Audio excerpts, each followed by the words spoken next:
Well, in this video, we got started on Carly's 2021 build for her limited sprint. Welcome back to the YouTube channel. If you guys are new here, my name is Tanner Holmes, and I'm a 17-year-old outlaw kart and sprint car driver from here in Southern Oregon. And more importantly, I just absolutely love to race. And also love to document it and give you guys a perspective that you don't really get to see, what it's like to be the driver and then also have to work in the shop, as well as run my social media and market our team and post it all here on the YouTube channel for you guys to ride along with me. And for anyone that's been watching for a long time, you know that's my absolute favorite part about what I get to do. It's so fun to create these videos and share them with this audience. And someone that's been a big part of my YouTube videos since I started is my younger sister, Carly. She's 14 years old and she grew up racing with us. And not only is she phenomenal behind the wheel, but she's also a really good wrench. She's really mechanical, she knows what she's doing, and you guys probably saw a recent video on the YouTube channel of her winning her first open race in an outlaw kart. If you haven't seen it, I'll link it at the top of the description or on the YouTube card. But that was so cool to see her get that accomplishment done.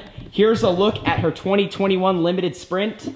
This thing is pretty close to finish, and in this video, we're gonna be showing you the build that we did on it in our step-by-step process. So how I like to shoot these shop videos is I'm not the most mechanical, so I do have to really focus on what I'm doing. I've gotten better and better throughout the years, but in order to not make mistakes, I gotta concentrate. So I have my camera, and I usually set it up around the race car in different spots and different angles for you guys to see a bunch of different things, and we either record or do a time lapse, and that way you can follow along with our progress throughout the build. So as we piece this thing together today, you're gonna see myself and my sprint car crew chief, Roger Henderson. So the two of us worked on this earlier in the week. Carly definitely would have been in the shop and would have been making all the progress with us, but unfortunately she had school. But we decided after our Arizona trip, we would get started on it. And like I said, let's get into that footage. And then afterwards, we'll get a word with Carly on what her thoughts are. So here's a look at the car that Carly will be driving for the 2021 season, and you know it's Carly's because we personalized it and put the 22C there on the floorboard. Now this build is very similar to the last one we did for my spare car. Everything really slipped back together fairly easy. You can see we're putting the motor plate in, we had the floorboard in right before that, and we're tightening it all up.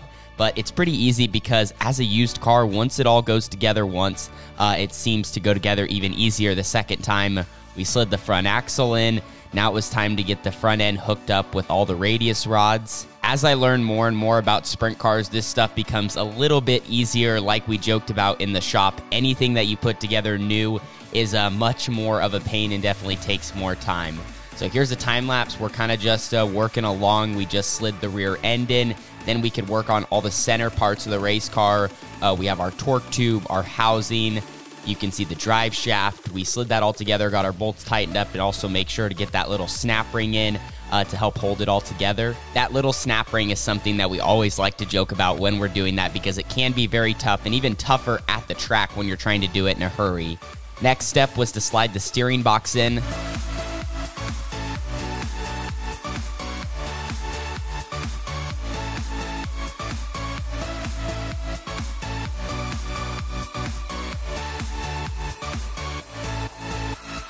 So now Roger and I are just tightening a few things up towards the cockpit area, and as we're doing all this, we're trying to be super precise, not make any mistakes. Carly is a gasser, so we want to be able to give her the best piece possible on track. Now it was time to do Nerf bars, and like I talked about in the last build, man, Nerfs can be kind of a pain, especially these limited ones because they've been so beat up. So it usually takes a couple extra hits with the hammer to make sure they get into place.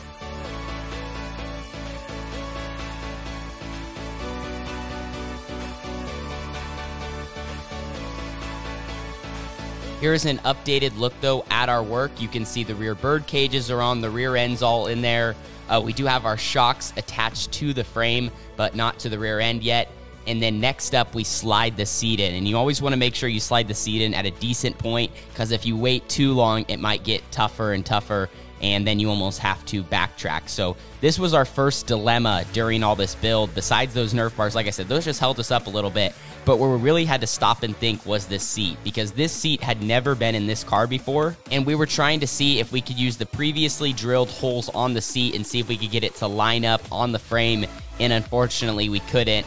Here's a look while we were all working on the seat. Roger got some front tires on it, so the front end's pretty much complete. And then now, like I said, we're just dealing with this seat problem, trying to see if we can get everything to line up, because we really don't want to drill more holes, but unfortunately we are going to here in a minute. You can see there we've already had to drill 2 sets, and then you can see here in the back it just does not line up. While Dad and I were still working on that, Roger was able to slide the dash on. And here in this shot, you'll see Dad just got the drill bit, and just made another set of holes right in between. So, like I said, we never really want to do that, but sometimes you just got to do what you got to do for a new car. But slowly, we were just trying to wrap up most of it. We knew Carly would be home from school as well, so it would be a cool opportunity for her to see it as she walks in the garage. One of the last touches was just putting some of the seatbelts in, and we'll make sure to refit it once Carly is obviously there and able to sit in the seat. Here's our final look, though, at all the work we did today. Started as a bare frame and got pretty close to being a roller, so I would consider that a successful day in the shop. Well, Carly, it's almost ready to go. You got to be getting more and more excited for 2021. Yeah, I'm really excited. After all the good laps that we got at Cottage Grove Speedway last year, and it's looking really good, so I can't wait to get some more laps under my belt. Absolutely. I feel like you guys know my motto for the Arizona Speedway, first time in a 410, was laps, laps, laps. And Carly, I think you would agree for yourself, that's going to be kind of your deal with the Limited. The more races you can get under the belt, the more comfortable you can get in the car. Yeah, for sure. I think I just need more laps in. I think it's only going to make me a better racer. Absolutely. Another question that just popped into my head, and I know I talked about this a little bit earlier, but do you think with your experience on the mechanical side, that's going to be more beneficial now that you're actually going to be behind the wheel and you'll be able to give that good feedback?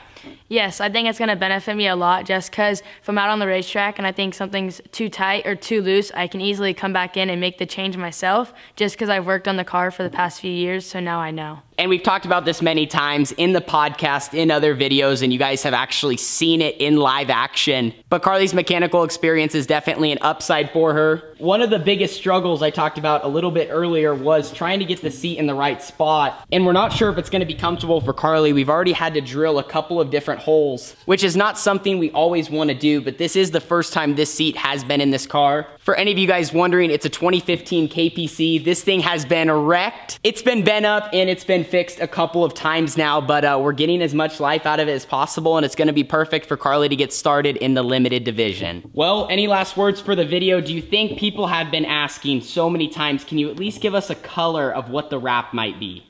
If you don't want to, you don't have to, but... No, because, I don't know. It's almost ready. We're still working on everything. So you guys are going to have to stay tuned for what Carly's car is going to look like. It's not my deal, so I can't sneak peek anything. I can't show you. It's all up to her. Anyway, though, we are going to be back at the Red Bluff Outlaws this weekend. I know we talked about it in our exclusive video where we did a rapid fire with Carly. But you got to be feeling so good going into, the open intermediate division this weekend after getting an open win. Yeah, I'm really excited. I think coming off a win just makes me even more confident to go into Red Bluff. And confidence is key at Red Bluff. That place will beat you down. It'll give you ups, it'll give you downs, and it will be a complete roller coaster of a ride. So we're going to start the second half of the season this Saturday. Make sure you guys tune into Fast 4 Media for all the live coverage. But anyway, we will see you guys all in the next YouTube video. Thanks for hanging out with us a little bit here in the shop with Carly and myself, and then also hanging out with us as we work on the race car. We'll see you all in the next one. Deuces.